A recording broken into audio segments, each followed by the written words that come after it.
जय श्री कृष्ण स्टूडेंट्स आज हम कंप्यूटर मेमोरी पर चर्चा करेंगे।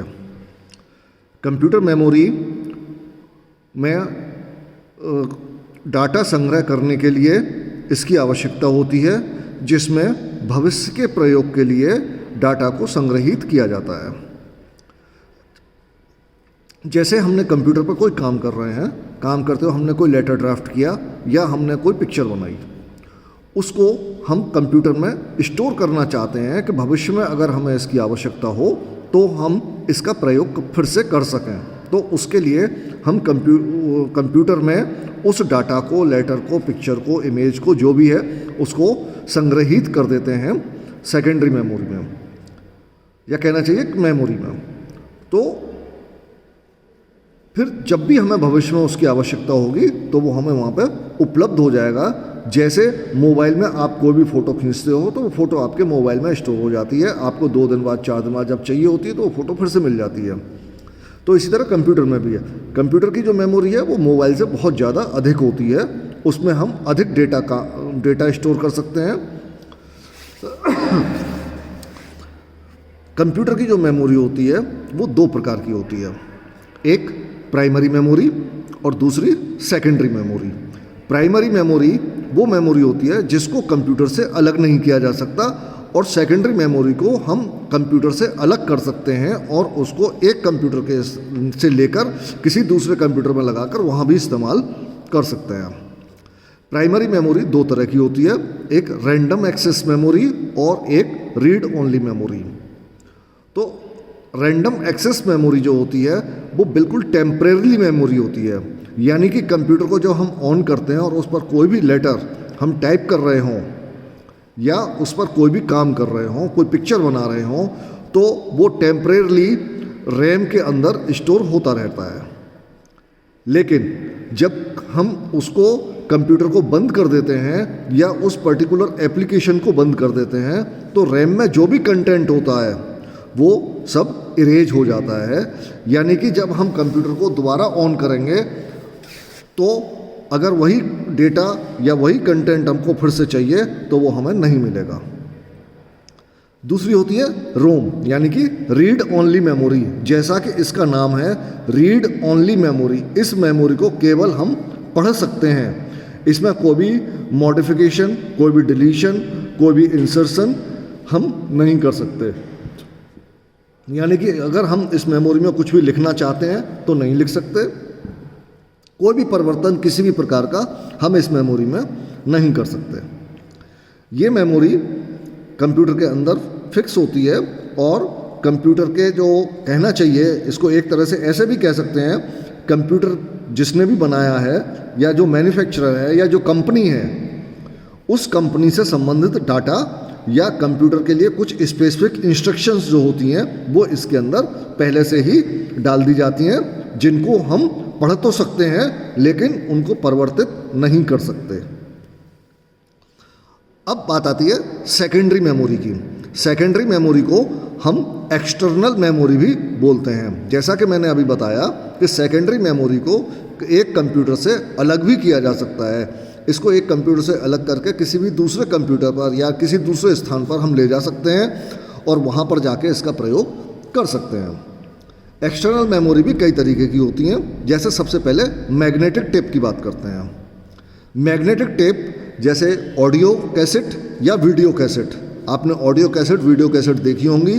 वीडियो कैसेट जो हम लोग VCR, VCP में पिक्चर वगैरह देखने के लिए यूज़ करते थे वो होती हैं, और ऑडियो कैसेट जो टेप रिकॉर्डर पर इस्तेमाल करते हैं वो मैग्नेटिक टेप कहलाता है। उसमें हम कोई भी गाने या पिक्चर वगैरह हम स्टोर कर देते थे और वो मैग्नेटिक टेप जो है एक तरह से मेमोरी का ही काम करता था। अब बात आती है हार्ड डिस्क की। हार्ड डिस्क जो है वो कंप्यूटर के अंदर होती है और वो कुछ इस तरीके की होती है ये, और मैग्नेटिक टेप जो है वो इस तरह का होता है।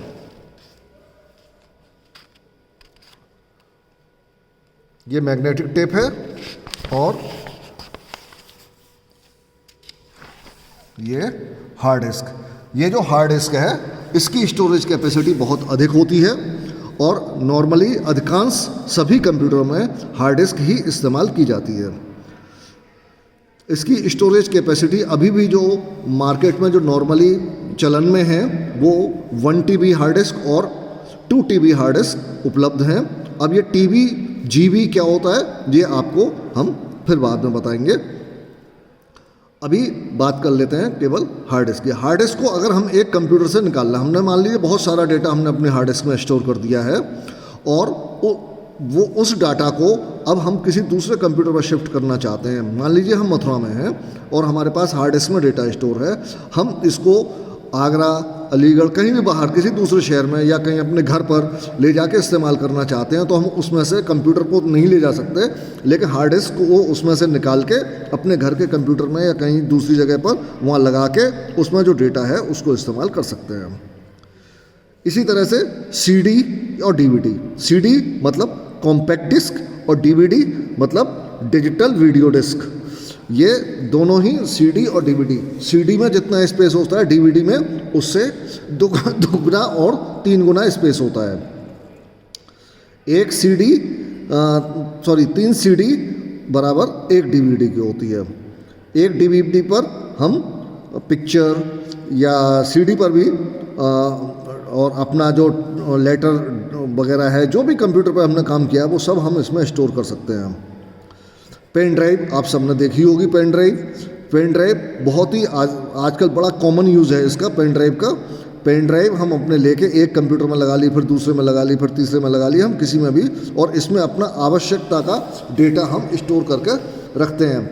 नॉर्मली लोग घरों में अपनी पेन ड्राइव में अपने घर के फ़ोटो डिजिटल फॉर्मेट में स्टोर करके रखते हैं और वो पेन ड्राइव कंप्यूटर में लगाते हैं। इवन देन आजकल जो टीवी आ रहे हैं उसमें भी USB पोर्ट होता है, उसमें भी पेन ड्राइव लगाकर हम फ़ोटो वगैरह देख सकते हैं।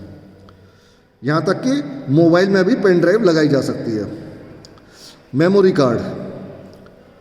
कार्ड जो नॉर्मली आप लोग सब जानते हैं, मेमोरी कार्ड वो होता है जो कंप्यूटर में, उसमें मोबाइल में जो हम लगाते हैं और उसमें मोबाइल में हम अपने फ़ोटो या कोई भी जो आप लोग फ़ोटो वगैरह जो भी लेते हैं, जो भी वो उसमें स्टोर कर लेते हैं।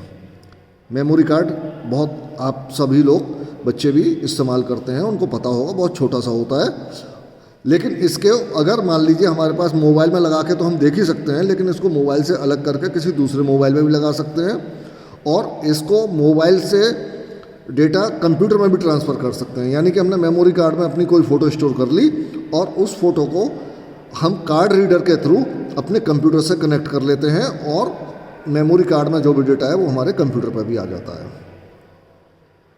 तो स्टूडेंट्स, ये रही मेमोरी की बात। पेन ड्राइव आपको पता ही होगा कैसे। कॉम्पैक्ट डिस्क मैं आपको दिखा देता हूँ। कॉम्पैक्ट डिस्क कुछ ऐसी होती है, CD, और पेन ड्राइव कुछ ऐसी होती है। ये तो सब आपने देखी ही होगी। और जो कार्ड होता है, मेमोरी कार्ड, वो कुछ इस तरीके का होता है।